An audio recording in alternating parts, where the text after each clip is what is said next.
Je vous souhaite donc à toutes et à tous la bienvenue au webinaire de présentation de ce rapport RD Congo, donc les défenseurs et défenseuses des droits humains sur le banc des accusés. Je suis Margot Chassagnon, chargée de projet et de partenariat au sein d'Agir Ensemble pour les droits humains et je travaille notamment sur des projets qui sont situés en RDC. Nous sommes fiers aujourd'hui de vous présenter le fruit d'un travail qui a été mené de longue haleine, donc mené conjointement entre Agir Ensemble, SOS ainsi que la synergie Ukingo Wetu.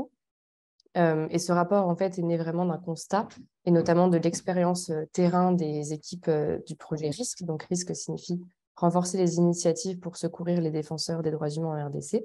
C'est un projet qui permet d'apporter une assistance holistique aux défenseurs des droits humains. Et entre janvier 2020 et juillet 2022, on a pu recenser 97 défenseurs et défenseuses qui avaient été victimes de criminalisation.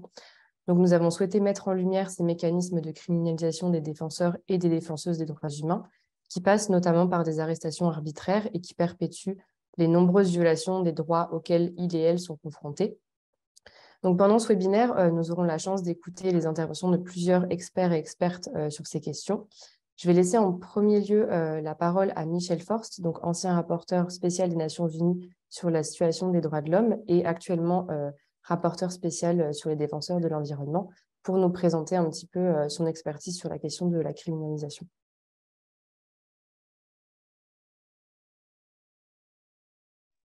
Merci Margot pour ces mots de présentation et d'introduction. Et je voudrais moi aussi m'associer aux remerciements aux organisateurs du panel et singulièrement Agir Ensemble pour les droits humains, mais aussi SOS Information juridique multisectorielle et puis Synergie Ukingo Wetu, et également toutes celles et tous ceux qui ont contribué à faire ce travail de recherche et préparer ce rapport. Et je dois dire que en le lisant et en le relisant, j'ai été pour ma part très impressionné par le sérieux, la qualité du rapport, et je trouve qu'il mériterait d'être mieux promu et mieux connu, et j'espère que ce temps de travail, ce temps de séminaire, ce temps de présentation du rapport contribuera à mieux le faire connaître.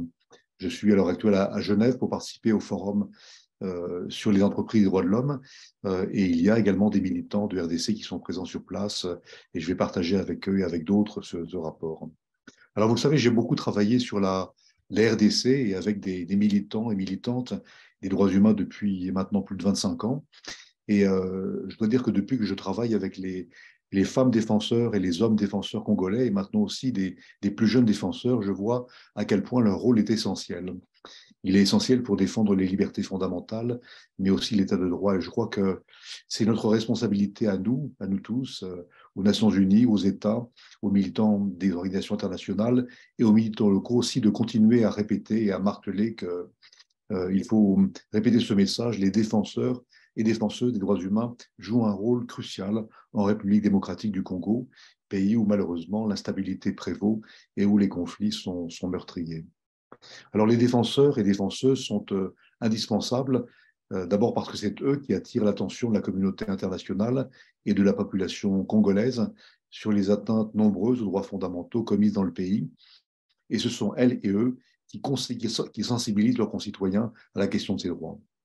Car malheureusement, au lieu de faire face aux problèmes en matière de droits fondamentaux, les représentants nationaux, les représentants provinciaux, la RDC, continuent malheureusement à s'en prendre aux organisations qui soulèvent ces problèmes et qui mettent en relief, en lumière, des exactions, des atteintes aux droits fondamentaux de la part des responsables politiques, mais aussi, il faut le répéter, de la part des entreprises, souvent en collusion avec des intérêts privés. Chers amis, vous connaissez bien et vous travaillez à promouvoir la déclaration sur les défenseurs des droits de l'homme qui a été adoptée par l'Assemblée générale des Nations unies en décembre 1998 et dont nous allons célébrer le 25e anniversaire l'année prochaine. Alors, elle proclame que chacun a le droit individuellement ou en association avec d'autres de promouvoir la protection et la réalisation des droits de l'homme et des libertés fondamentales au niveau national et au niveau international. Et elle rappelle également que tout individu a le droit de détenir, rechercher, obtenir, recevoir et conserver des informations et de publier, communiquer à autrui ou diffuser librement des idées, informations, connaissances sur tous les droits de l'homme et les libertés fondamentales. Et la déclaration rappelle également que le rôle des défenseurs est d'appeler l'attention du public sur ces questions. Alors, cette déclaration, elle établit clairement que les États d'abord eux, doivent protéger toutes les personnes qui participent à ce type d'activité contre les violences, contre les menaces, contre les représailles, la discrimination hostile ou toutes les pressions du fait de leur action légitime. Et malheureusement, en RDC, nombre de militants des droits humains sont détenus parce qu'ils expriment simplement, au nom des autres ou au nom d'eux-mêmes, leur aspiration à un monde meilleur.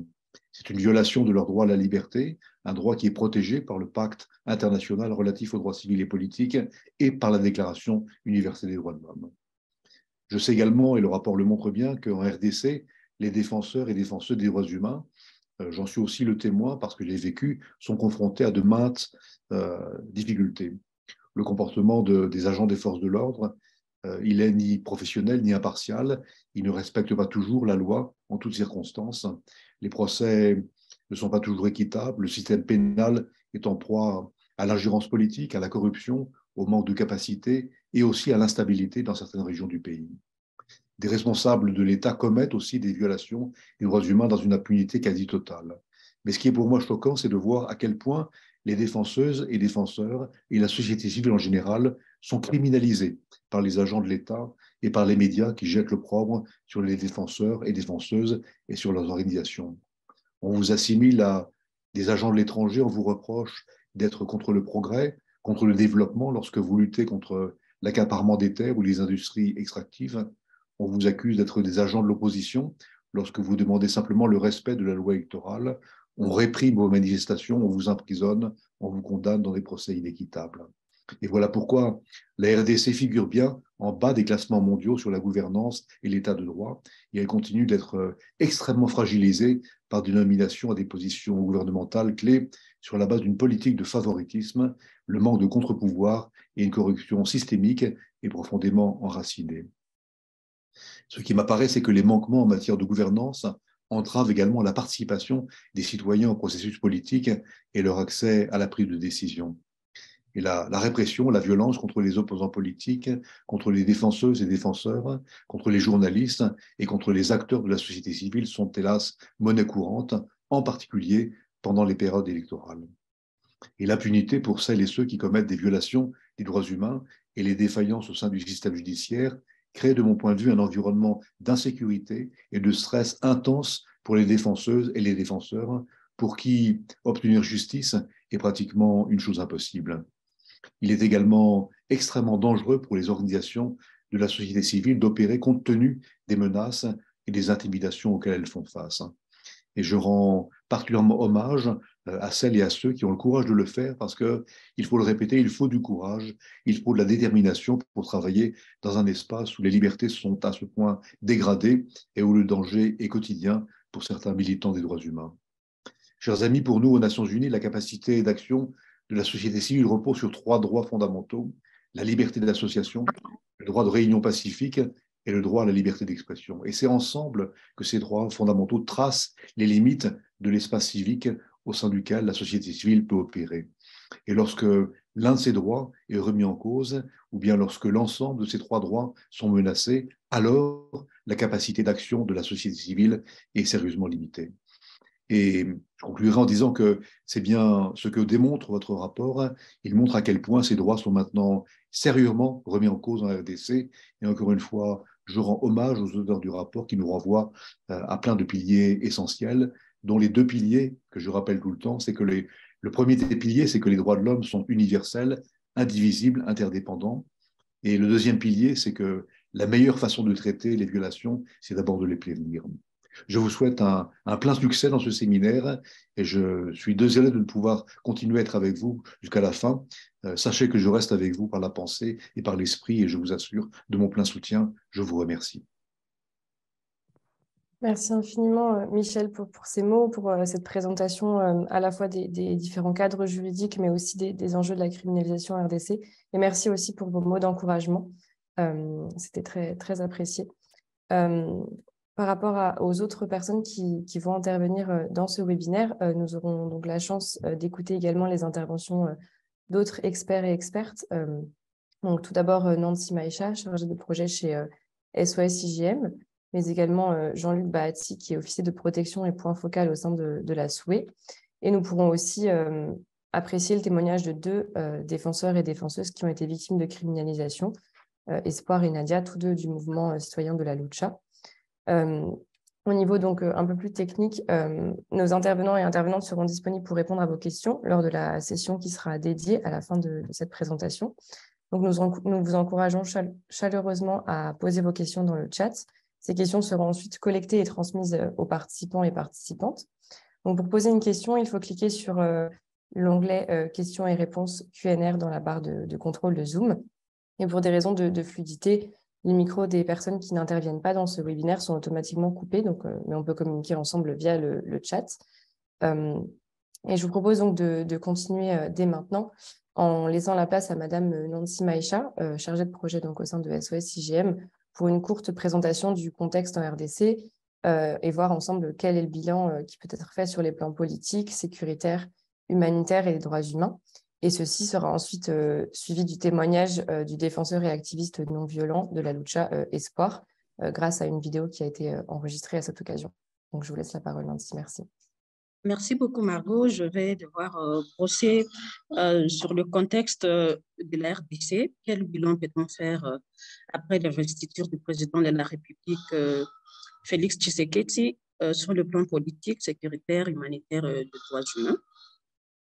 D'abord, sur le plan politique, lors de son investiture le 24 janvier 2019, le président a pris l'engagement de faire de l'État congolais un État de droit au service des citoyens congolais. Mais et ainsi, au cours de son mandat, de la première partie de son mandat, il a autorisé de nombreux exilés politiques de rentrer au pays. Il a libéré plusieurs détenus d'opinion, il a fermé les cachots de l'ANR et donc le président a été considéré comme un champion sur le plan des droits humains. Alors aujourd'hui, quel est le bilan? Parce qu'il y a un temps que le président de la République a été élu. Quel est le bilan que nous observons sur le plan politique? D'abord, nous savons qu'après ces 3 mois, la situation des défenseurs des droits humains nous préoccupe tous et les témoignages, c'est ce rapport que nous sommes montrés, n'est-ce pas, sur lesquels nous sommes en train de parler actuellement. Sur le plan sécuritaire et des droits humains, nous sommes dans des provinces, tout l'Est de la République démocratique du Congo. Nous sommes dans des guerres à répétition. Il y a des groupes armés qui viennent et reviennent, qui naissent du jour au lendemain. Et ce qui cause les massacres des populations civiles et les mouvements des populations par-ci, par-là. Et parfois, cette situation pousse la population, n'est-ce pas, parfois à manifester pacifiquement pour essayer de revendiquer leurs droits. Mais les manifestations sont soldées par des arrestations, des répressions des acteurs de la société civile et des défenseurs des droits humains en général. Il y a aussi la situation de l'état de siège dans les provinces de l'Ituri et du Nord Kivu, qui ont été jusqu'au mois de juin, je crois que c'était la 25e fois, je ne sais pas trop, nous sommes à la 40e fois de prorogation parce que ces 2 provinces sont toujours sous l'état de siège et il n'y a aucune explication plausible qui soit donnée par rapport au renouvellement de l'état de siège puisque en même temps la situation se dégrade au lieu de s'améliorer. Toutes ces mesures ne favorise pas le travail des défenseurs des droits humains dans cette partie de la République démocratique du Congo. Il y a aussi les tensions liées à l'incertitude sur la préparation ou l'organisation ou pas des élections qui doivent se produire en 2023. Nous sommes presque en décembre 2022 et on n'est pas sûr si les élections auront lieu ou pas.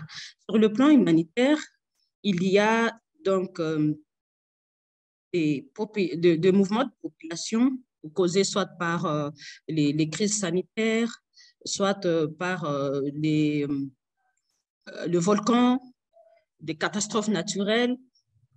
Et donc, toutes ces choses, quand ils interviennent, il y a les organisations humanitaires qui peuvent intervenir. Et À cela s'ajoutent les confiscations des aides humanitaires par certaines autorités. Et si la population civile ou les défenseurs des droits humains essaient de dénoncer ce fait, et voilà qu'ils sont encore une fois réprimés. Voilà globalement le contexte dans lequel nous évoluons en République démocratique du Congo, surtout à l'Est où les rapports se concentraient. Je vous remercie. Merci beaucoup, chère Nancy, pour cette intervention et pour votre explication sur l'état de siège et également sur l'enjeu prochain des élections.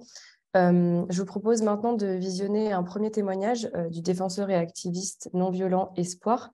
Donc, ce dernier fait partie de la Lucha, un mouvement congolais citoyen et non partisan et non violent, qui a été lancé en mai 2012 suite à un ras-le-bol de jeunes personnes indignées et révoltées par la situation de chaos qui était présente dans le pays. Donc, Espoir a pu partager avec nous son parcours et notamment comment il a été victime de criminalisation. Donc, on a pu préenregistrer ce témoignage qu'on va pouvoir vous diffuser juste maintenant. Bonjour, je m'appelle Espoir Ngaloukié. Je suis militant au sein du mouvement citoyen non violent et non partisan La Lucha, qui signifie Lutte pour le changement, qui est un mouvement citoyen congolais créé depuis le 1er mai 2012 dans la ville de Goma, la ville où j'exerce comme activiste dans la province du Nord Kivu. Et c'est là depuis 2013, j'étais devenu plus actif en 2016.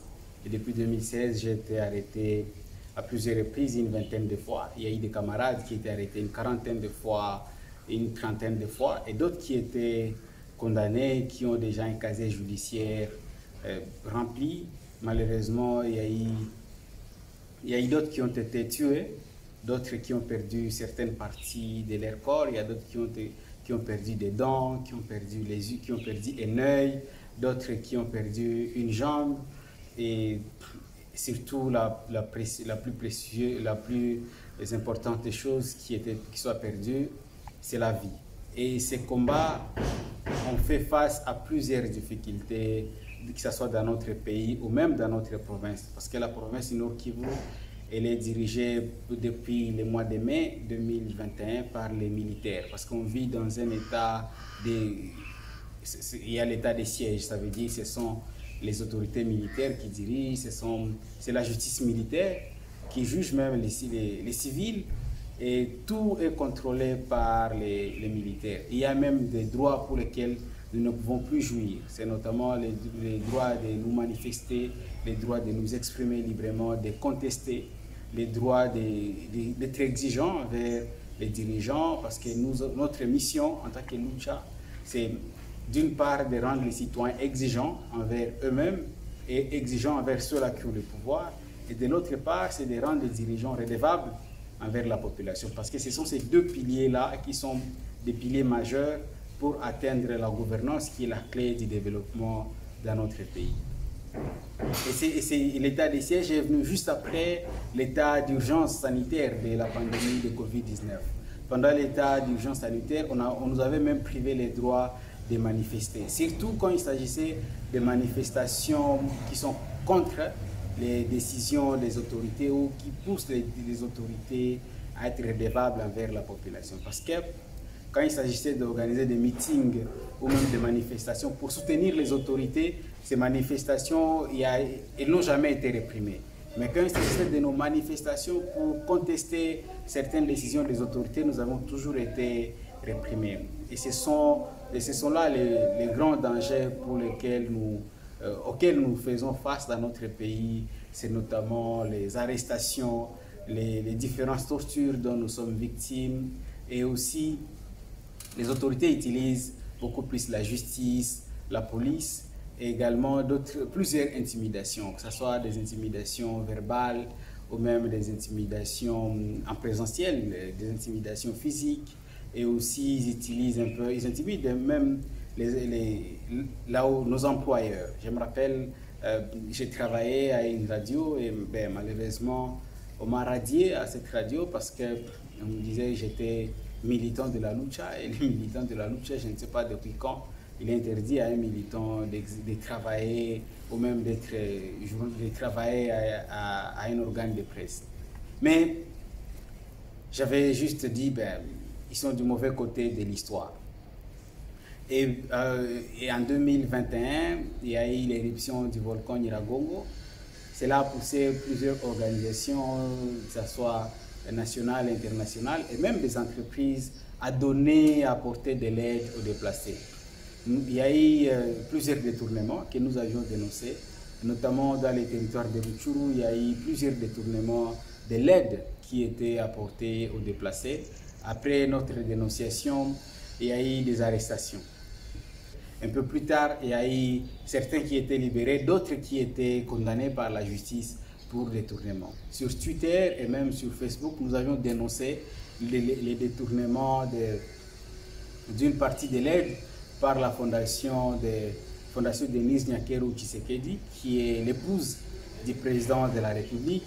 Et curieusement, ils ont dit que c'était moi qui étais à la base de tout ça. Sans aucune preuve, sans aucun élément soutenant ça, ils ont déposé une plainte dans laquelle ils ont cité nommément mon nom. Et connaissant la justice de notre pays, elle mérite le nom de la justice uniquement sur papier, parce que la justice de notre pays, c'est pratiquement l'injustice des puissants, l'injustice de ceux-là qui ont le pouvoir, exercée contre ceux-là qui n'ont pas le pouvoir. Et c'est nous, le peuple, c'est nous qui disons à haute voix ce que la majorité silencieuse des citoyens congolais dit à voix basse. Et ce que nous disons à haute voix dérange énormément les dirigeants. Ils ont peur de la vérité que nous disons, ils ont peur de tout ce que nous disons, que la population dit à voix basse. Et quand ils ont déposé cette plainte contre moi, j'avais deux choix devant moi. Soit je vais affronter l'injustice, et on sait bien, on n'affronte jamais l'injustice parce que l'essor est déjà signé. Le deuxième choix, c'était soit de m'éclipser, de vivre en clandestinité, de vivre loin de Goma. C'était l'option que j'ai choisie et j'ai passé pratiquement la moitié de l'année 2021 en clandestinité. C'est ainsi qu'ils n'ont pas pu mettre la main sur moi. Ils ont intimidé un moment ma mère pour lui dire que si elle ne dit pas là où je suis, on va l'arrêter. Ils ont intimidé, ils ont même essayé de corrompre d'autres personnes qui m'étaient proches. Et comme si cela ne suffisait pas, ils ont arrêté deux de mes collègues. Il y a eu Parfait Mouani qu'on a arrêté, pratiquement c'était un kidnapping, au sein même de la mairie de la ville de Goma. Pourtant, c'est les responsables des services de renseignement qui l'appelaient et lui dit qu'il veut parler avec la Lucha. Il voulait s'entretenir d'abord avec Parfait pour prendre les rendez-vous. Malheureusement, c'était pratiquement du guet-apens. C'est là que Parfait a été arrêté et c'était pratiquement un kidnapping. On l'a arrêté directement, on l'a mis à l'auditoire militaire et après on l'a transféré à la prison centrale de Goma qui a une capacité de recevoir 150 personnes. Malheureusement, il y a plus de 3000, plus de 2000 détenus dedans. Et ce n'était pas tout. Ils ont arrêté l'autre collègue, Ghislain Mouiwa. Et il y a eu d'autres. En fait, il y a eu plusieurs méthodes qui sont utilisées par les autorités congolaises, que ce soit civiles ou même des militaires. Et pour nous, ce ne sont pas ces intimidations qui vont nous amener à arrêter ces combats que nous avons choisi de mener. Parce que la peur, on nous l'a déjà volée. Nous n'avons plus peur. Ce sont eux qui ont peur de nous. Et l'espoir, c'est la principale chose qu'ils ne peuvent pas voler. Et nous nous disons, comme la peur est contagieuse, nous devons contaminer l'espoir à d'autres personnes. Parce qu'en contaminant l'espoir, c'est en utilisant la non-violence.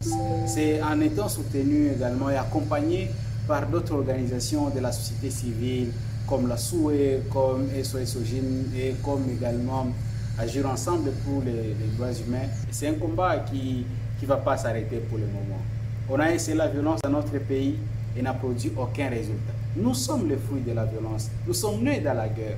Et on ne doit plus léguer c'est la même situation à la prochaine génération parce que la guerre a échoué, la violence a échoué. Également, la passivité, elle a échoué. Et nous avons choisi de mener la non-violence parce que la non-violence n'échouera pas.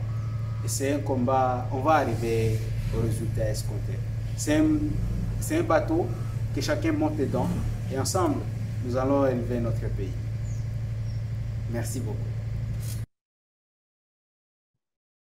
Je tiens maintenant à remercier sincèrement Espoir pour le partage de son témoignage sans filtre au travers de cette vidéo. Et je vais maintenant donner de nouveau la parole à Madame Maïcha afin d'évoquer plus spécifiquement le rôle des défenseurs et défenseuses, mais également les difficultés liées à leur protection et les répercussions individuelles et collectives de leur criminalisation.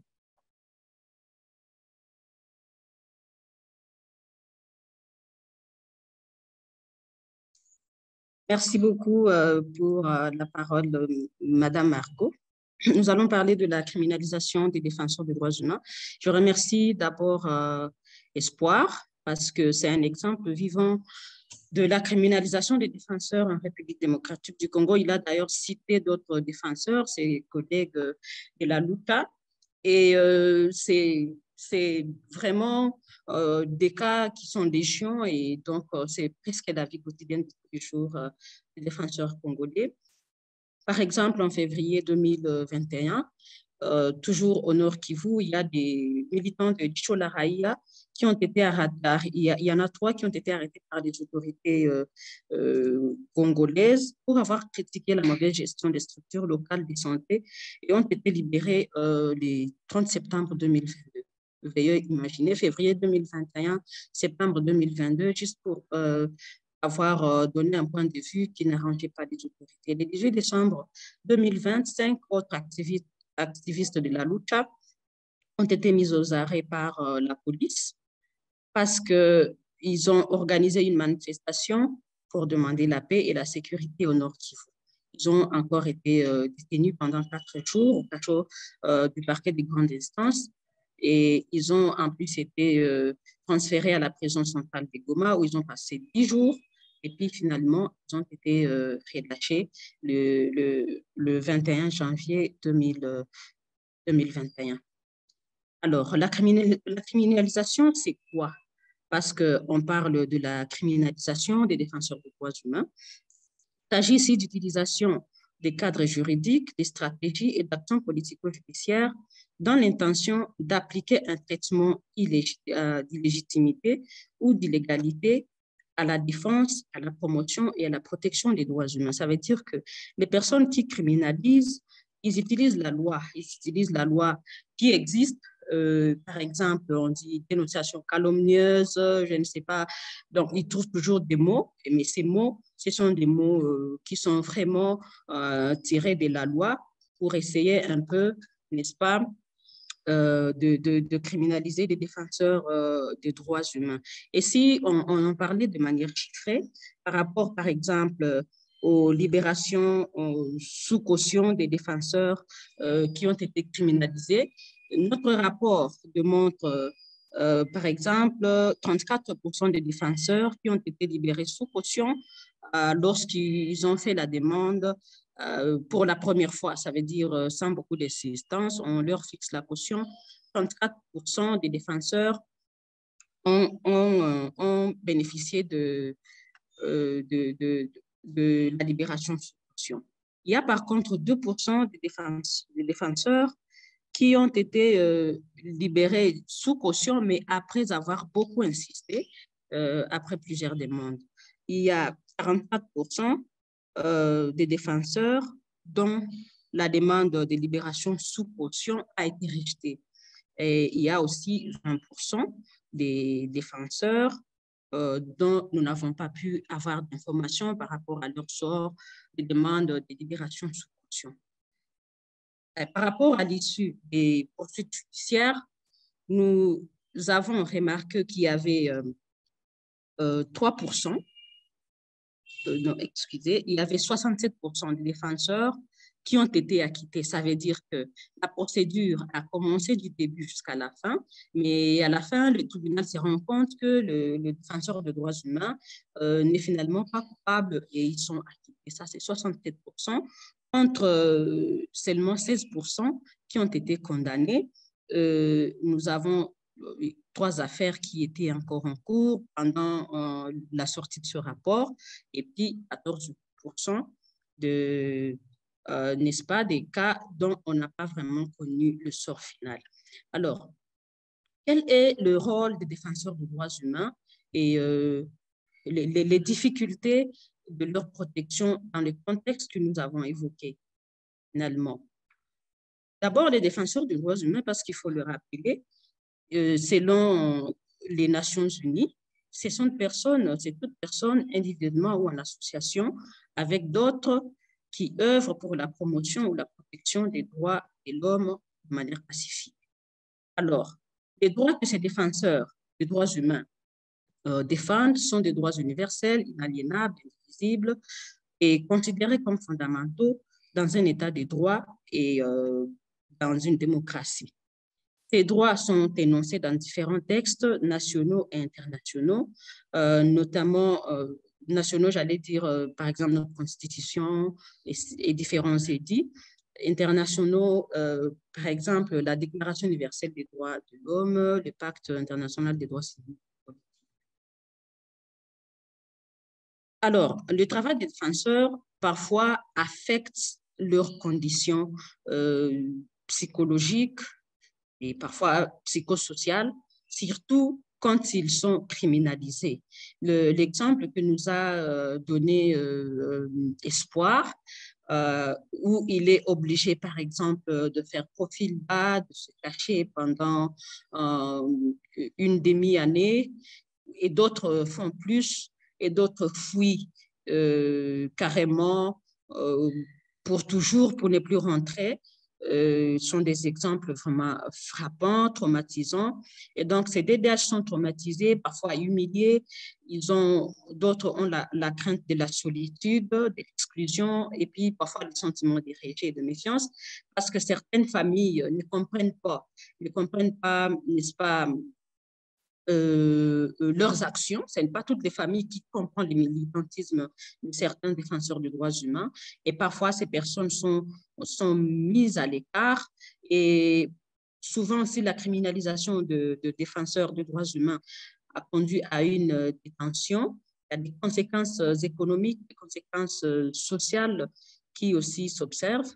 Et parfois, d'autres défenseurs, il y en a qui peuvent se décider, n'est-ce pas, ils sont dissuadés, n'est-ce pas, de ne plus faire partie soit des mouvements, soit de leur travail de défenseurs de droits humains qu'ils font au quotidien.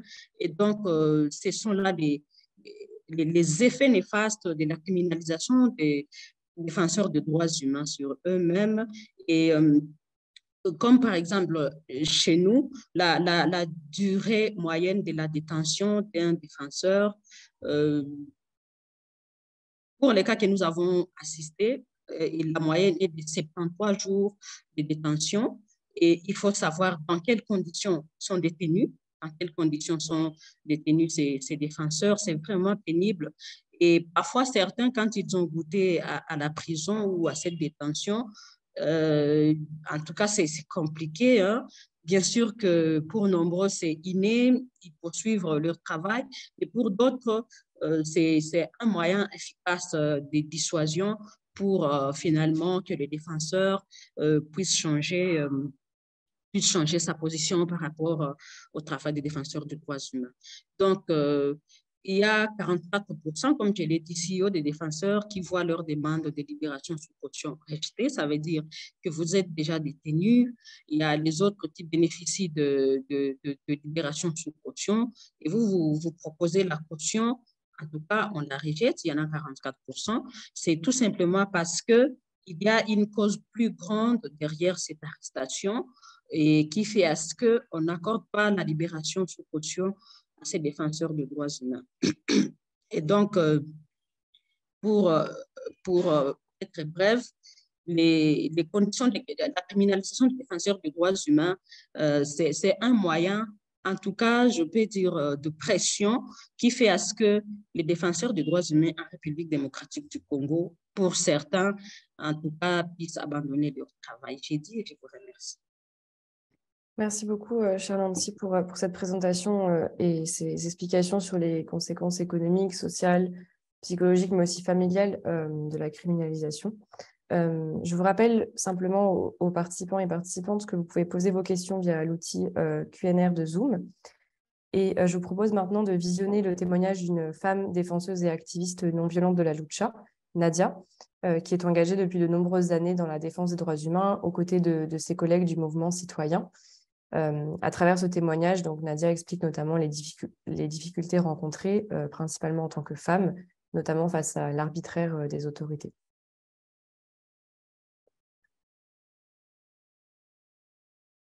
Bonjour à toutes et à tous. Je suis Nadia Nyamouchia de la République démocratique du Congo, dans la province du Nord Kivu, précisément dans la ville de Goma. Je suis activiste et défenseur des droits humains dans le mouvement citoyen Lucha RDC Afrique.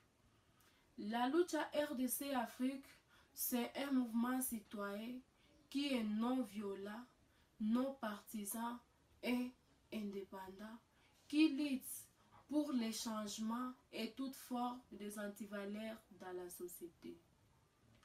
Je suis devant vous pour vous présenter mon témoignage sur mon parcours de militante durant mes 5 ans au sein du mouvement citoyen Lucha RDC Afrique et dans le monde d'activisme. Pendant mes 5 ans, tout ce que j'ai eu comme difficulté, ce que j'ai eu comme menace et ce que j'ai eu comme découragement, ce sont des arrestations, des répressions, des humiliations, des ruptures familiales et même des ruptures amicales. Mais tout cela ne nous a pas poussé d'abandonner la lutte, mais ça nous a motivés, ça nous a encouragés et ça nous a aidé même de résister devant l'oppresseur. Mais ce qui est décevant et étonnant pour nous et pour notre pays, c'est de voir même les gens qui ont commis des crimes, les gens qui violent, les gens qui tuent, les gens qui tuent du jour au nuit, les gens qui commettent même des crimes contre l'humanité, sont graciés, sont amnistiés. Mais chose grave pour nous les militants des mouvements citoyens, on nous accuse des infractions qui suivent. Association des malfaiteurs, mouvements insurrectionnaires, troubles à l'ordre public, imputation dommageable, outrage à l'autorité, désobéissance civique, incitation à la révolte. Et tout cela, ça nous décourage dans notre combat, ça nous décourage dans notre lutte. Mais tellement que nous, les militants des mouvements citoyens, nous n'avons pas l'argent pour corrompre et pour donner aux juges, aux policiers, aux magistrats. Nos dossiers ne sont pas pris en compte. Nos dossiers ne sont pas pris en considération. Donc, il n'y a pas de suivi sur nos dossiers. Jusqu'à ce qu'on dépasse même les délais de détention, que ce soit au niveau de la police, que ce soit dans des maisons carcérales et que ce soit même au niveau du parquet.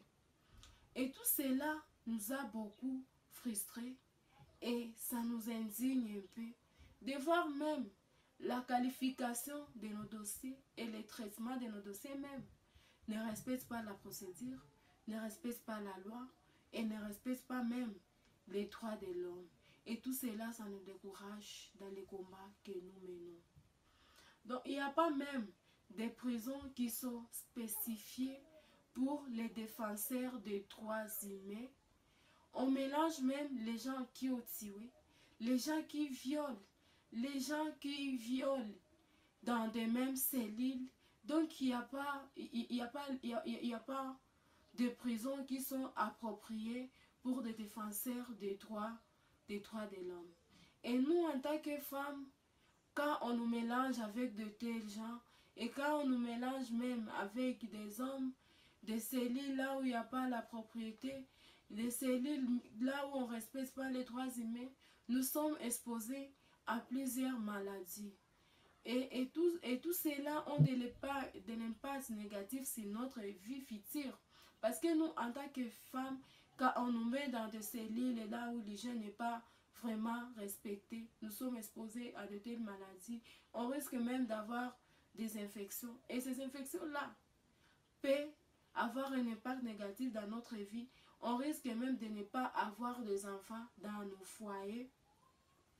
Et tout cela, ce sont des armes que les autorités que l'oppresseur utilise pour nous décourager et pour nous faire taire à ne pas continuer dans notre combat.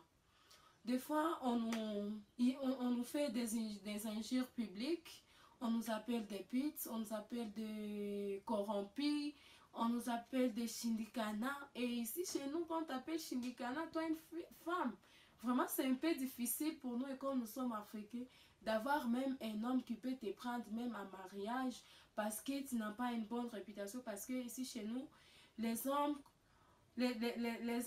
comptent même sur la réputation de la femme. Et quand nous sommes traités des putes, des shindikana, des corrompus, donc toutes ces accusations-là pèsent sur nos vies futures.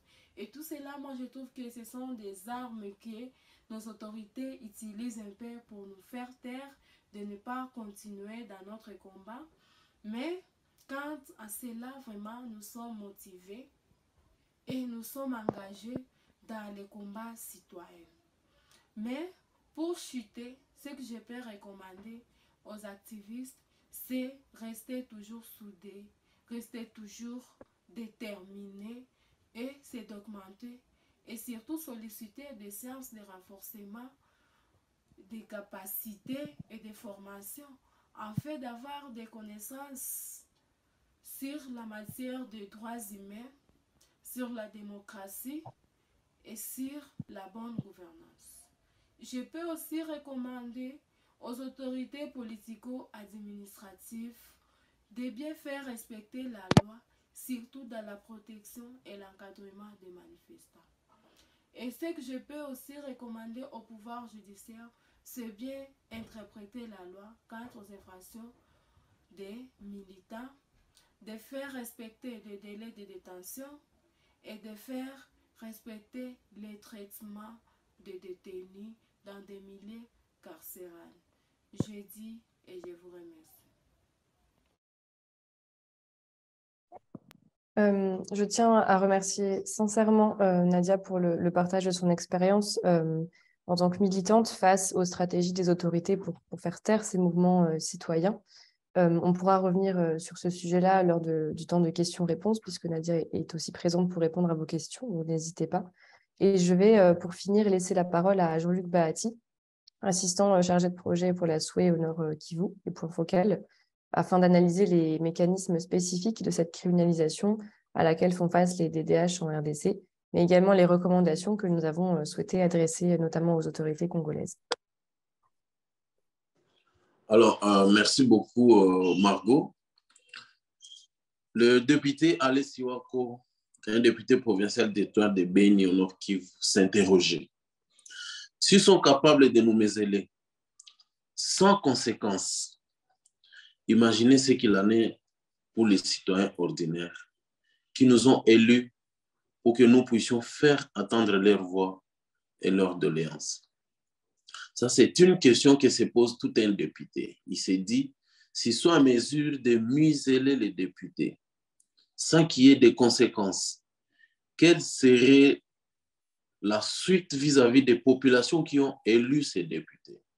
Tenez, au mois de mars 2021, 9 militants de la Lucha et des indignés, du mouvement Les Indignés à Kassindi, à Lobiria, ont adressé une correspondance aux fonctionnaires délégués du Nord Kivu dans la cité de Kassindi, en fait de l'informer de la tenue d'une marche pacifique.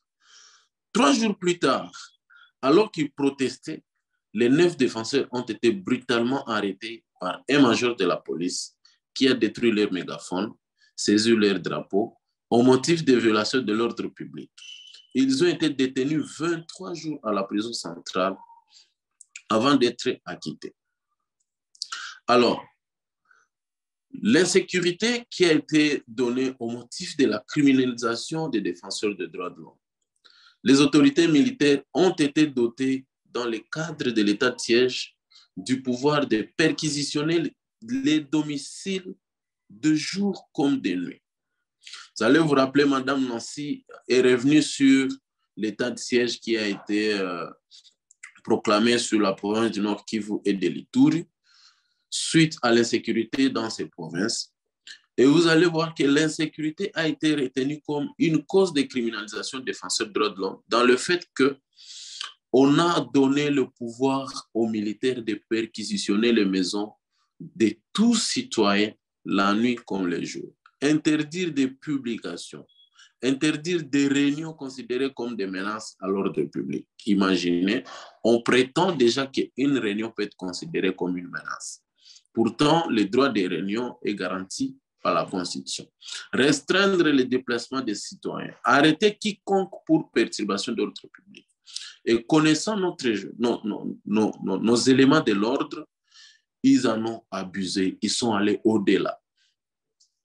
Le nouvel article, l'article 6 de l'ordonnance de loi numéro 22/024 du 18 mars 2022, modifiant et complétant l'initial, apporte une précision en énumérant les infractions qui sont de la compétence des juridictions militaires.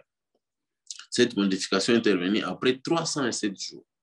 Vous allez vous rendre compte que l'état de siège qui a été proclamé a été modifié 307 jours après pour déterminer les infractions revenant des compétences des juridictions militaires et des civils.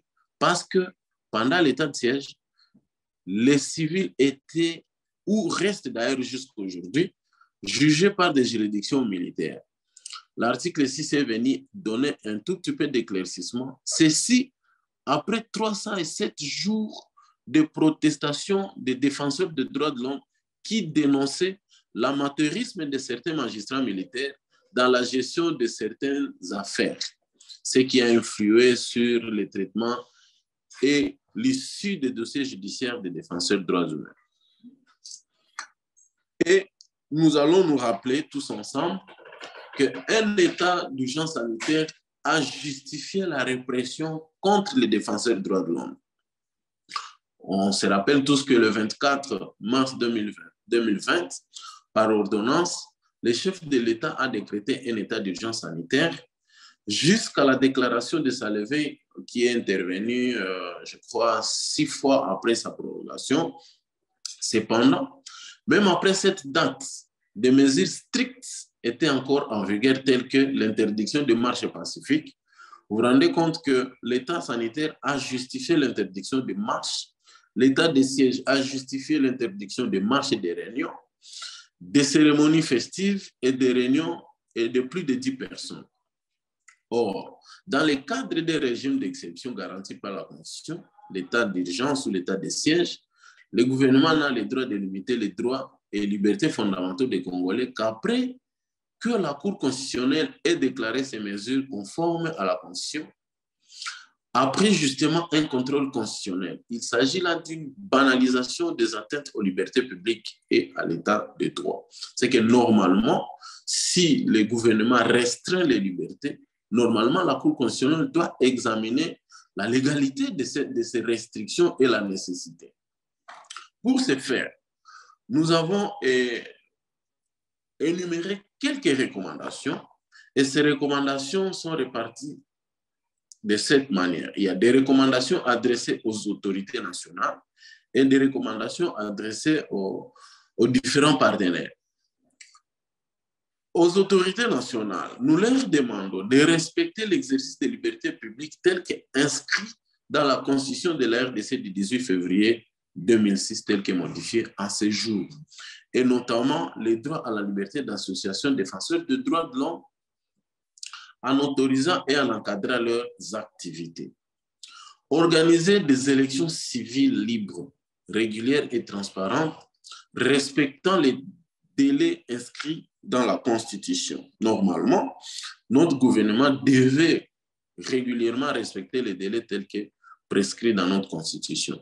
Diligenter des enquêtes indépendantes et établir des relevés de violations commises contre les défenseurs des droits de l'homme pour une justice réparatrice en faveur des défenseurs, en faveur des victimes. C'est que normalement, nous constatons tous ensemble qu'on a des cas où les défenseurs des droits de l'homme sont victimes des atteintes.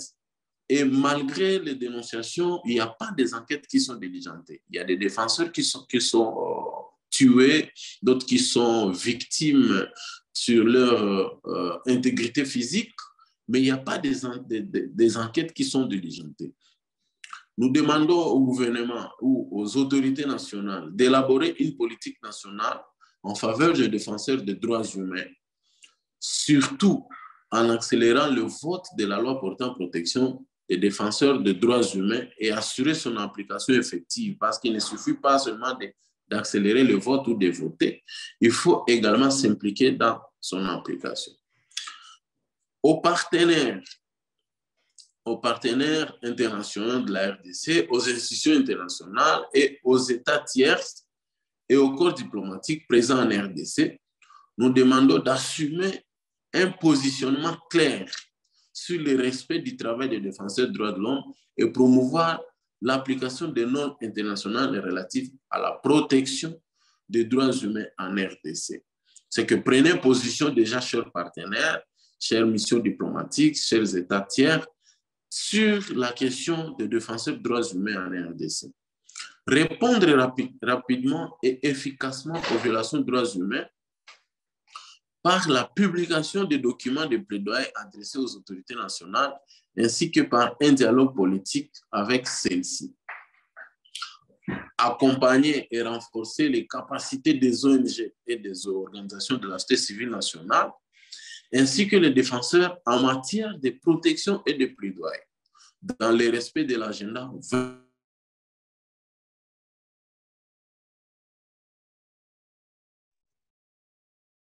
Cher Jean-Luc, on ne vous entend plus.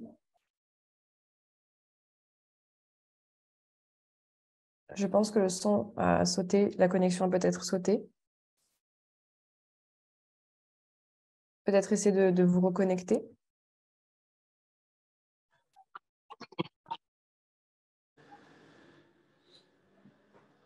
Je crois que ça fonctionne de nouveau.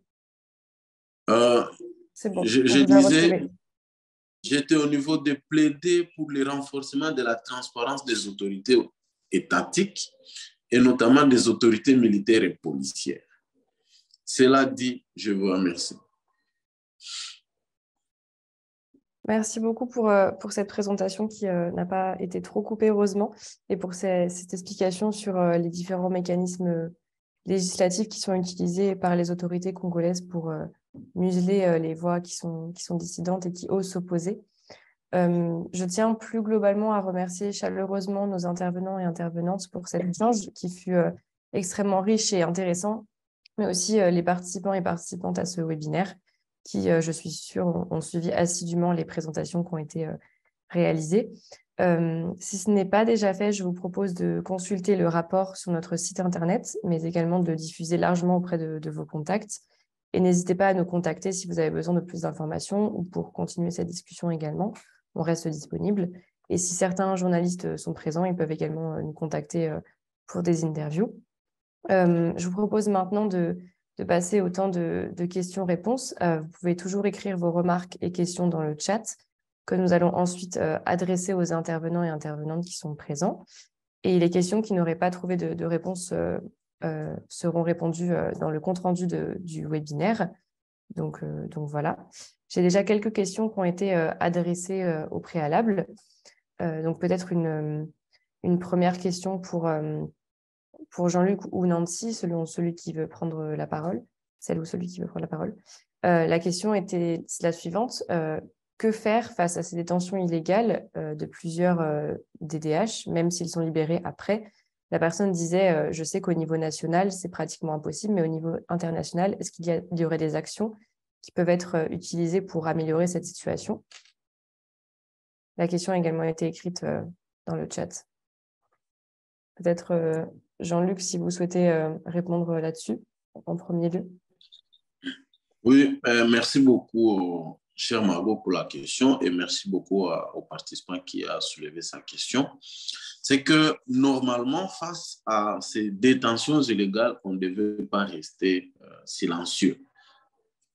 Tout d'abord, les défenseurs des droits humains ont tous les droits de tous citoyens d'ester en justice. Normalement, lorsqu'on est injustement arrêté, en face d'une arrestation arbitraire, on a le droit d'actionner, en fait, excusez pour la tautologie, d'actionner une action en justice. c'est que, ou d'ester en justice contre les auteurs. Et nous, on devait normalement briser le silence. On devait accompagner tout défenseur qui engage une action en justice contre ces bourreaux qui l'ont injustement arrêté. Ça, c'est un. Des deux, demander aux autorités, tant nationales que locales, de pouvoir respecter nos textes de loi qui déjà interdisent les arrestations arbitraires et des détentions illégales qui dépassent généralement les délais de détention. Quelqu'un peut faire 4, 5, 6 jours en lieu et place de la garde à vue qui est de 2 jours de 48 heures. Normalement, les autorités devaient être amenées à respecter nos textes de loi et que lorsqu'un défenseur des droits humains se rend compte qu'il a été injustement arrêté, il a le droit d'ester en justice. Et nous tous, toute la communauté des défenseurs des droits de l'homme, nous devons normalement hausser les voix pour dénoncer ce genre de détentions illégales. Sous réserve de me faire compléter par les autres, j'ai dit Margot. Merci beaucoup pour ces premiers éléments de réponse. Peut-être Nancy, puis Nadia, si elle est encore ici. Peut-être Nancy, si vous voulez réagir à cela.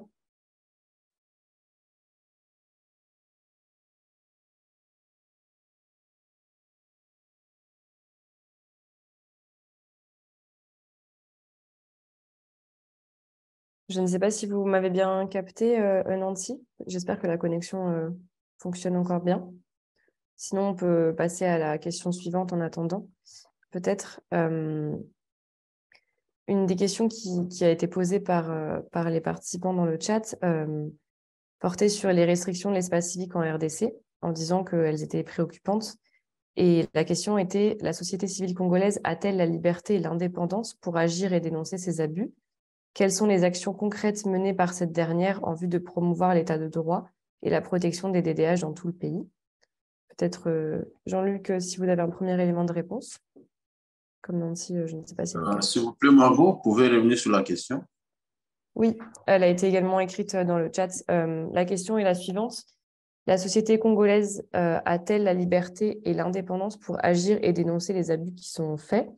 Et quelles sont les actions concrètes qui sont menées par la société civile pour promouvoir l'état de droit et la protection des DDH ?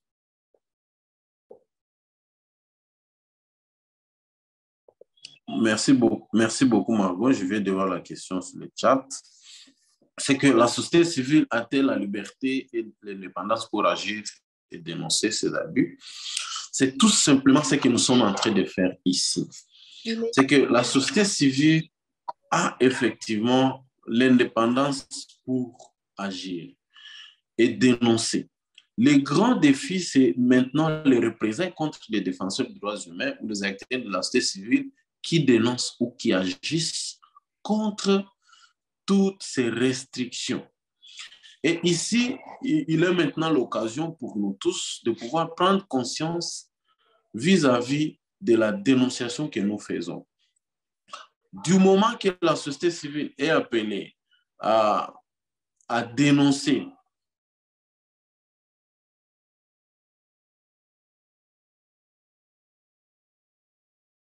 merci Jean-Luc. Je ne sais pas si Nancy voulait compléter, peut-être. Oui, je suis là. Par rapport à cette question, Jean-Luc, je crois qu'il a donné une première partie de réponse parce que tout le travail que la société civile fait, c'est d'abord de dénoncer. Parce que s'il y a des représailles, c'est par rapport aux dénonciations qui ont été, n'est-ce pas, faites par les défenseurs des droits humains. Il y a beaucoup de voies de moyens qui sont permis aux défenseurs des droits humains pour, n'est-ce pas, dénoncer. Bien sûr que nous n'avons pas encore des cadres légaux. Nous sommes en train vraiment de pousser, de travailler pour finalement avoir une voie qui ouvre des champs en République démocratique du Congo pour les défenseurs des droits humains de faire leur travail de dénonciation. Il demande aussi quelles sont les actions concrètes menées par cette dernière de promouvoir l'état du droit, de protection. Voilà, donc il y a plusieurs mécanismes de la société civile sur la protection. Il y a beaucoup de réseaux de protection des défenseurs des droits. droits humains. Mais est-ce que c'est efficace? Parce que si on n'est pas accompagné par l'État congolais, parfois qui est celui qui réprime les défenseurs de droits humains. Donc, ce n'est pas vraiment encore des mécanismes efficaces. Donc, le combat est encore là, surtout pour la loi qui vient d'être reçue par la Commission des droits humains de l'Assemblée nationale. C'est vraiment une avancée pour nous et nous espérons que l'année prochaine, on aura au moins un cadre juridique qui protège les défenseurs des droits humains en RDC, en plus de cadres internationaux. Merci beaucoup, chère Nancy, pour ces précisions. Je ne sais pas si Nadia voulait également réagir par rapport à cette question-ci. Je crois que la connexion a de nouveau sauté. Il y a encore pas mal d'autres questions, donc je vais pouvoir également vous en poser d'autres, en espérant que nous n'avons pas de questions dans le chat. L'autre question était la suivante. Comment faire en tant que DDH pour faire face à l'implication de nos autorités qui ne pèsent pas trop dans nos combats du jour? Donc, je pense que c'est une question d'une personne qui est elle-même ou lui-même un DDH qui souhaite savoir comment impliquer les autorités plus précisément dans ces combats de défense et de promotion des droits humains. Si Jean-Luc n'est pas là, je pense que je peux donner un début de réponse. Les autorités, d'abord, bon, ce n'est pas qu'ils ne savent pas qu'ils doivent nous protéger, ils le savent très bien, mais peut-être aussi booster les sensibilisations face à eux. Et comme je le disais encore, avoir un cadre légal parce que c'est encore plus protecteur. Parce que parfois, on va vers les autorités, mais on n'a aucune couverture, on n'a rien à leur dire parce qu'il n'y a pas de loi qui protège les défenseurs en RDC. Et donc, moi, je me dis qu'il faut d'abord qu'on ait ce cadre légal. En plus, il faut vraiment, vraiment beaucoup de sensibilisation. Parce que beaucoup d'autorités pensent qu'être défenseur, ça veut dire vraiment qu'on est l'adversaire ou la bête à abattre ou je ne sais pas, ou des gens qui leur mettent des bateaux dans les roues. Pourtant, je crois que dans chaque état de droit, il faut qu'il y ait ces personnes-là qui veillent, n'est-ce pas, sur les droits des autres, qui veillent sur la bonne, n'est-ce pas, la bonne application des droits des gens. Et c'est le rôle exactement des défenseurs des droits humains que nous sommes. Et les autorités devront les comprendre. Et j'espère encore, comme je l'ai dit, que l'année prochaine, on aura ce cadre légal qui nous permet, en tout cas, de pouvoir aller vers les autorités et leur montrer que nous avons vraiment un droit de faire le travail que nous faisons. Merci beaucoup, chère Nancy. Je vais peut-être laisser la parole à Jean-Luc également sur cette question.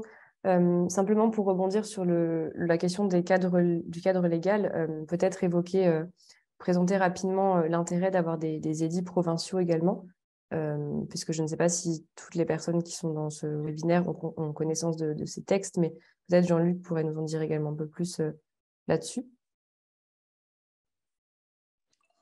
Merci beaucoup, chère Margot. C'est que, rebondissant déjà sur les cadres légaux, Madame Nancy est revenue sur la proposition de loi qui est en cours d'examen. Mais il y a déjà 3 provinces qui ont déjà des édits. Il y a la province du Sud Kivu, la province du Nord Kivu et celle du Maniema, qui ont déjà des textes protégeant les défenseurs de droits humains dans leurs activités. Et que si toutes les provinces pouvaient emboîter la même dynamique, ça pourrait booster les députés au niveau national à pouvoir rapidement accélérer le processus du vote de cette loi visant à protéger les défenseurs des droits de l'homme. Et ici, pour moi, l'occasion d'informer toute la communauté de défenseurs des droits de l'homme que la proposition de loi telle que proposée et telle que amendée, je crois que les travaux ont pris fin ce dimanche par la Commission droits humains et PRJ.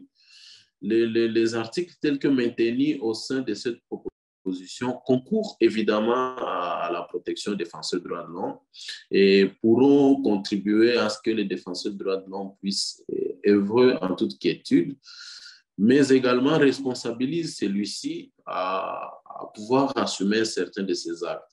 Que donc, si chacun d'entre nous pouvait revenir auprès des députés de sa circonscription, lui demander à pouvoir soutenir cette proposition au niveau de la plénière, je crois que ça peut passer demain ou au courant de cette semaine.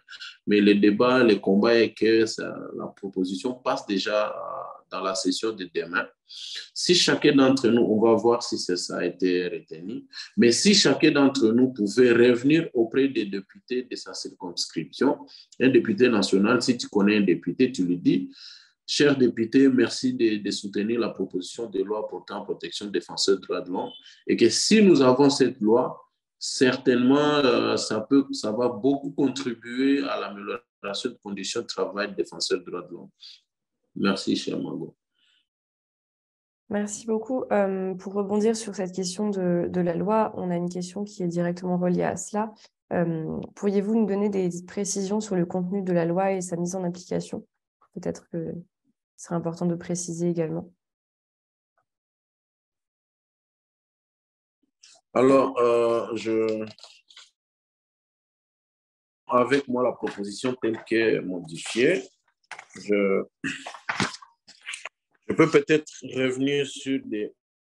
Parce qu'au sein de cette proposition, il y a des dispositions pénales qui ont été également proposées visant à décourager les acteurs étatiques qui essaient d'empêcher aux défenseurs des droits humains de pouvoir exécuter ou de faire les activités. Je vous lis une de dispositions. Par exemple,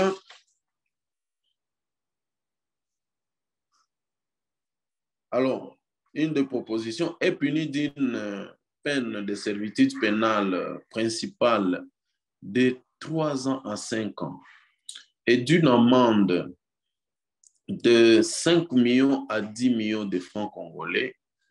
Tout agent de l'État ou toute personne agissant au nom de l'État, un officier du ministère public, un agent de sécurité, un agent de renseignement, officier de la police judiciaire qui sera rendu coupable de l'arrestation arbitraire, séquestre, enlèvement d'un défenseur des droits de l'homme en raison de ses activités. Ça, c'est par exemple une disposition qui vient lutter contre les arrestations arbitraires, les séquestres, les enlèvements des défenseurs des droits humains. Je peux également vous lire une autre disposition qui interdit aux autorités de pouvoir torturer ou traiter de manière inhumaine les défenseurs des droits humains. La peine sera portée au double si, à l'occasion de ces actes répréhensibles énumérés à l'article précédent, le défenseur des droits de l'homme est soumis à des actes de torture ou à un traitement cruel, inhumain ou dégradant en dehors ou en milieu carcéral. Vous voyez ça, il y a, je crois, 7 à 8 dispositions pénales qui découragent les autorités à pouvoir porter entrave aux activités des défenseurs des droits humains. Et qu'ici, il y a même des dispositions visant à décourager les autorités locales à pouvoir empêcher les défenseurs des droits humains à faire son travail. C'est par exemple, on dit toute violation ou entrave de la présente loi constitue une entrave à la liberté d'exercer, punissable d'une peine principale de 6 mois à 1 an de servitude pénale et d'une amende dont le montant varie entre 1 million et 5 millions de francs congolais. Vous voyez qu'on a mis des dispositions pénales pour dissuader les autorités ou les acteurs étatiques à pouvoir empêcher les défenseurs des droits de l'homme à faire ces activités. Et parmi ces activités, il y a les articles tels que énumérés, article 2, article 3, article 4. Les articles 3, par exemple, qui dit les défenseurs des droits de l'homme exercent librement ces activités sur toute l'étendue du territoire national. À ce titre, il participe à des réunions, à des rassemblements pacifiques en public ou en privé, constitués avec d'autres personnes, des organisations, des associations et d'ici affiliées, communiquer avec les personnes, associations ou organisations gouvernementales, non gouvernementales, internationales qui peuvent accéder librement aux informations liées aux droits de l'homme, aux libertés fondamentales et les conserver confidentiellement, détenir, rechercher, obtenir, recevoir, publier et communiquer et diffuser librement ses idées, informations en rapport avec la situation des droits de l'homme, procéder à l'évaluation des droits de l'homme et libertés fondamentales, sensibiliser le public, orienter ou accompagner les victimes de violations des droits de l'homme, visiter les lieux de détention, et de s'entretenir avec les détenus, constater les conditions carcérales, saisir, ça c'est une innovation qu'on a mis dedans, saisir au nom des victimes de violations des droits humains ou les orienter à saisir des autorités judiciaires compétentes moyennant un mandat. Ça, c'est déjà une innovation qu'on a donnée aux défenseurs des droits de l'homme, de pouvoir saisir la justice au nom des victimes. C'est que ça ne demandera plus à ce qu'un défenseur des droits de l'homme ait la qualité, mais il peut également saisir. Les défenseurs des droits de l'homme peuvent également accompagner les victimes et les structures légalement constituées peuvent bénéficier de l'accompagnement d'une subvention de l'État. Ça, c'est également des avantages ou des innovations. Et puis, il y a aussi une disposition sur les femmes défenseurs. C'est à l'article 6.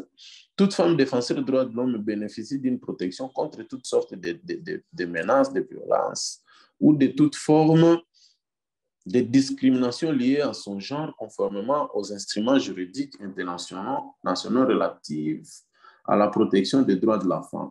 Que donc, il y a plusieurs dispositions qui ont été mises dedans visant à pouvoir reconnaître le travail du défenseur des droits de l'homme.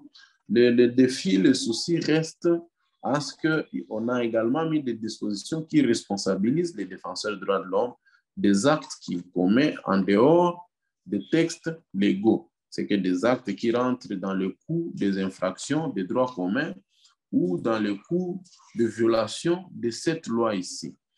Mais en grande partie, la loi vise à protéger les défenseurs des droits de l'homme. Si elle est votée dans ces termes, elle pourra contribuer au travail des défenseurs des droits de l'homme.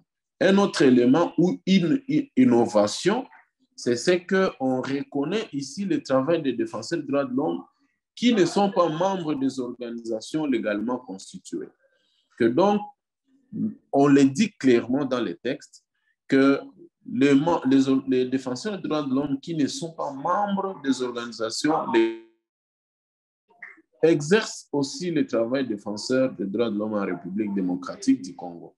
On a juste mis quelques conditions avant de les faire, mais le reste est potable et passable.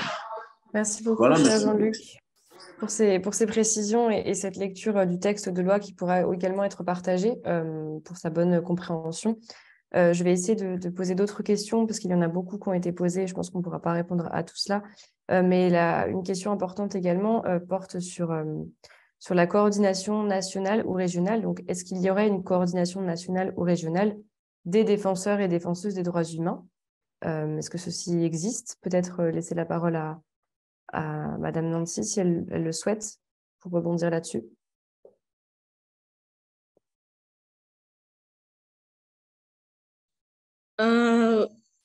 Les défenseurs des droits humains, s'il y a une coordination nationale ou régionale, parce que je sache, il n'y en a pas encore, mais il y a des efforts de mise en réseau actuellement des défenseurs des droits humains.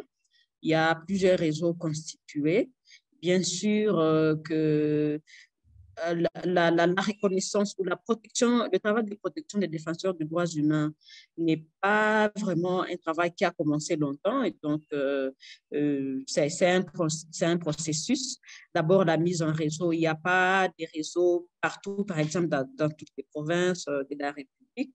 Mais ce que je sais, c'est qu'il y a plusieurs efforts fournis par des organisations de la société civile pour se mettre en réseau et pour travailler sur la question des défenses des droits humains. Je ne sais pas si peut-être Jean-Luc a connaissance des réseaux un peu plus élargis, mais à ma connaissance, moi, je ne connais pas. Merci beaucoup. Allez-y, Jean-Luc, si vous avez aussi un ajout par rapport à cela.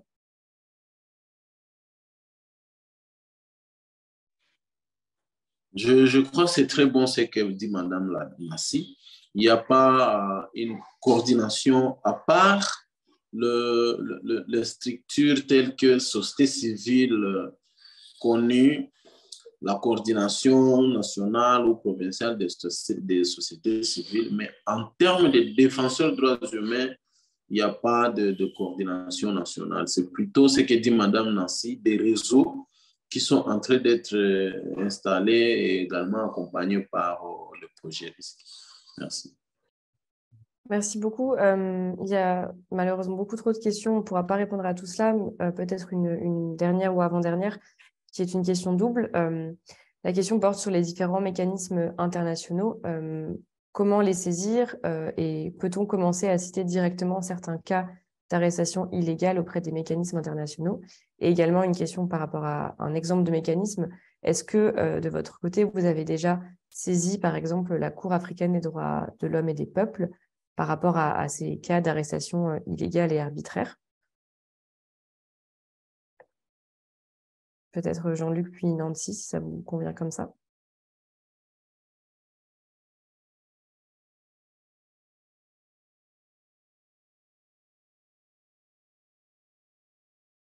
Nancy, si vous souhaitez peut-être prendre la parole avant Jean-Luc.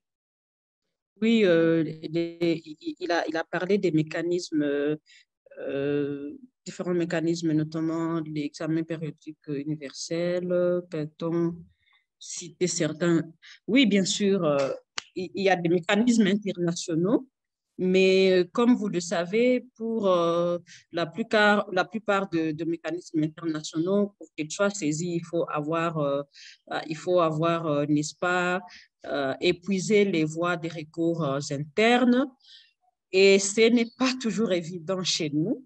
Vous savez le temps que peut prendre un procès. Et donc, ce n'est vraiment pas évident. Je me rappelle dans le cadre de mouvement Tournons la page, on a voulu essayer pour un dossier qu'on voulait vraiment, on voulait que la Cour africaine soit saisie. Mais le dossier a été bloqué en cassation. Il n'y a jamais eu d'évolution parce que c'était vraiment un gros poisson. Et donc, en cassation, le dossier est bloqué. Donc, nous sommes aussi bloqués. On ne peut pas aller loin. Donc, il y a toujours des stratégies pour empêcher que des mécanismes externes ne soient saisis. C'est un peu compliqué parce que, comme vous le savez, ceux qui sont derrière des dossiers des défenseurs des droits humains, ce ne sont pas des petits joueurs, ce sont des personnes qui ont des poids un peu partout. Et donc, ce n'est pas facile. Mais ce n'est pas que ces mécanismes n'existent pas. Pour dire que nous avons tenté, c'est la dernière question, nous avons tenté de saisir la Cour africaine. Nous étions vraiment sur la voie, mais la cassation a bloqué le dossier. Ça fait 2 ans maintenant et donc on ne sait plus quoi faire. On est là, on croise les bras. Merci beaucoup, cher Nancy, pour cette précision. Peut-être une dernière question, on a encore 5 minutes, sur la loi de nouveau, en disant donc la loi est fort dissuasive et constitue une véritable avancée, mais compte tenu du contexte, que pense faire la société civile pour s'assurer de la bonne mise en œuvre? Qu'est-ce que vous faites pour qu'elle soit mise en œuvre et qu'elle soit appliquée également par les autorités? Et qu'est-ce que les autres personnes, même à l'international, peuvent faire pour appuyer cette loi?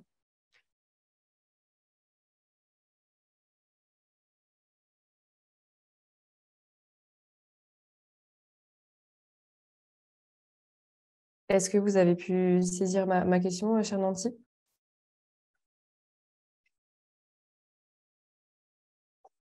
j'ai l'analyse d'abord, j'ai suivi la question.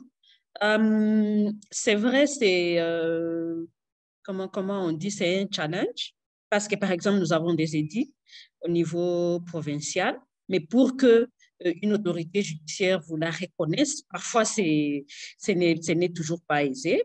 Et donc, la loi, parce que comme je le disais avant, le travail des défenseurs, une fois, même il y a des acteurs de la société civile qui comprennent très bien le travail des défenseurs des droits humains, mais une fois qu'ils changent de côté et qu'ils soient du côté du politique, ils se font passer pour des gens qui ne comprennent pas le travail des défenseurs des droits humains. Qu'ils soient juges, magistrats, qu'ils soient, je ne sais pas, gouverneurs ou qu'importe, et commencent à penser que tout ce qu'ils font les défenseurs des droits humains, c'est juste pour les embêter. Et donc, le travail à faire ici, c'est vraiment la sensibilisation et tenir bon dans la sensibilisation. Parce que la première étape, puisque aussi il faut dire combien de temps la communauté des défenseurs des droits humains a travaillé pour que finalement cette loi arrive à ce niveau-là. Mais je rappelle aussi que je ne me rappelle plus de l'année. Et la loi était arrivée à ce niveau, mais le Sénat a tout chamboulé, encore une fois. Le Sénat a tout changé et au lieu que ce soit une loi de protection, elle était devenue une loi de criminalisation encore des défenseurs des droits humains. Donc, on croise les doigts, comme je le disais, que la loi passe. Mais après qu'elle soit passée, le travail en aval, c'est vraiment la sensibilisation, c'est vraiment beaucoup de plaidoyer pour que cette loi soit connue par les autorités, mais aussi qu'elle soit mise en application. Alors, sa mise en application, c'est d'abord nous qui allons amener les cours et tribunaux d'appliquer cette loi, d'évoquer toujours dans les causes des défenseurs des droits humains, mais aussi, comme je venais de le dire, beaucoup de sensibilisation pour que d'abord elle soit connue par les autorités, mais aussi qu'ils prennent conscience qu'il y a finalement un instrument qui protège les défenseurs des droits humains en République démocratique du Congo. Merci beaucoup pour ces éléments. Je ne sais pas si Jean-Luc voulait compléter par rapport à cette question de comment s'assurer de la bonne mise en œuvre de la loi en 2 minutes, si c'est possible, pour essayer de terminer à l'heure. Merci beaucoup, Margot. C'est que comment s'assurer de la mise en œuvre de la loi? Tout d'abord, il faut se rassurer que les autorités sont suffisamment sensibilisées et que des sanctions sont suffisamment impliquées par les cours et tribunaux lorsque cette loi est violée. Parce que pour que les autres en prennent conscience et sachent que cette loi ne mérite pas d'être violée, il faut que ceux qui la violent soient sérieusement sanctionnés au regard de cette loi. Et que si l'impunité est consacrée, les gens pourront violer cette loi à tout moment, tout en sachant que la personne qui viole la loi ne sera jamais poursuivie. Pour moi, à mon avis, je pense qu'il faut d'abord lutter contre l'impunité et également sensibiliser les autorités à prendre connaissance de cette loi, tout en accompagnant les défenseurs des droits humains dans la connaissance de cette loi et dans la demande de son application. Parce que si les défenseurs des droits humains eux-mêmes ne font pas chaque fois référence à cette loi, ne connaissent pas cette loi, les autorités ne pourront jamais l'appliquer. Il faut, que les défenseurs des droits de l'homme connaissent la loi et demandent son application. 2, les autorités connaissent la loi et l'appliquent. 3, les cours et tribunaux nous aident à pouvoir sanctionner tout violateur de cette loi. Et que si le cours et tribunaux ne condamnent pas, ne sanctionnent pas les gens qui violent la loi, on aura du mal à voir cette loi être appliquée. Merci beaucoup pour ces éléments de réponse également. Nous arrivons à court du temps. Les échanges se sont passés très vite. On n'a pas pu poser malheureusement toutes les questions aux intervenants et intervenantes. Donc, je vous remercie chaleureusement pour toutes vos questions. Nous les avons bien notées et nous pourrons y répondre dans le compte-rendu du webinaire qui vous sera transmis ultérieurement. Je vous remercie pour votre participation et je remercie encore une fois de plus nos intervenants et intervenantes pour leurs apports et leur expertise. C'était très riche. Donc voilà, en tout cas, on reste en contact. Nous pourrons vous transmettre le compte-rendu. Et je vous souhaite à tous et à toutes une excellente journée.